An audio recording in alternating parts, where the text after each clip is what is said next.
Today I'm here to talk about the death penalty. There are many personal beliefs that the feeling connected to the death penalty, going from the cost of keeping a criminal alive and to the fact that the family maybe need closure. There are the death penalty still subject for debate and discussion. People have different opinion regarding the death penalty. Even with some disagreement, some people think that it's still needed to deter as a deterrent for horrible crime, and when other people think that the death penalty instead is an effective measure because it is still, after all, an inhuman procedure, and there's a belief that doesn't not for work for everybody in the same way. I have identified three main reasons why the death penalty is inefficient. The first belief is that the death penalty is an inhuman procedure. The second one is that it's not completely certain, even the DNA technology. And the third one is that the death penalty is not regulated in the same way among the states. The most common use for the death penalty is the lethal injection. The government is finding hard time to find the medication because the pharmaceutical company doesn't want to be involved and associate with this procedure, and even doctors are shifting away, leaving the duty to the prison guards. They have nothing to do that have nothing, they have no medical knowledge in this. So a process that should take no more than 10 minutes, it takes 2 hours, 40 minutes to kill a person that died from heart attack from the pain. And for the first time on this, the court intervened to how to administer the death penalty without violating the constitutional prohibition of cruel and unusual punishment. The second reason why the death penalty is inefficient is that the justice system is an imperfect system. And someone convicted of a crime might be an innocent person. The DNA process allows the scientists to analyze all kinds of samples and traces with accuracy.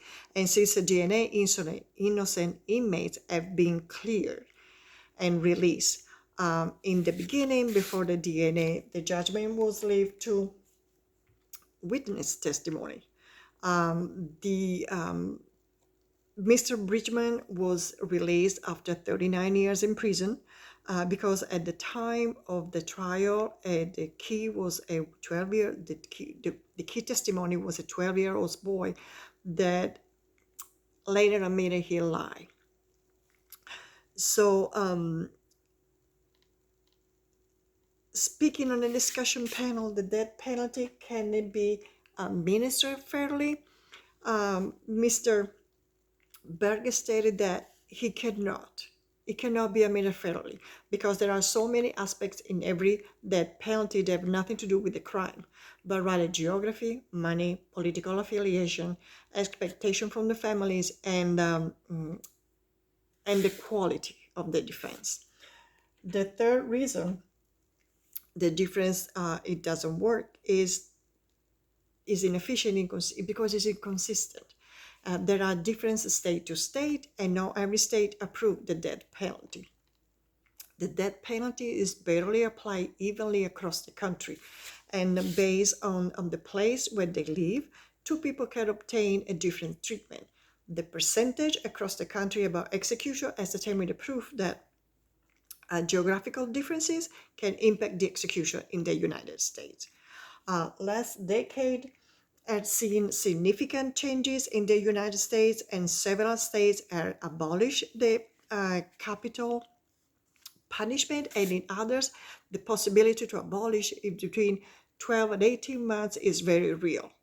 Opponents of the death penalty still they debate that is immoral, is wrong with process, it violates the constitutional prohibition of the cruel and unusual punishment, is expensive and ineffective in stopping crime. In closing, the basic appeal of the death penalty is revenge, as Mary Ann Desmond stated. We must do better. And this is what needs to change in the American system, justice system. As a society, say we can and we must do better. We can live without that penalty. We need the future to find a different way work in a more humane way to punish the guilty. Because if we do not, there will be more individuals that suffer from this.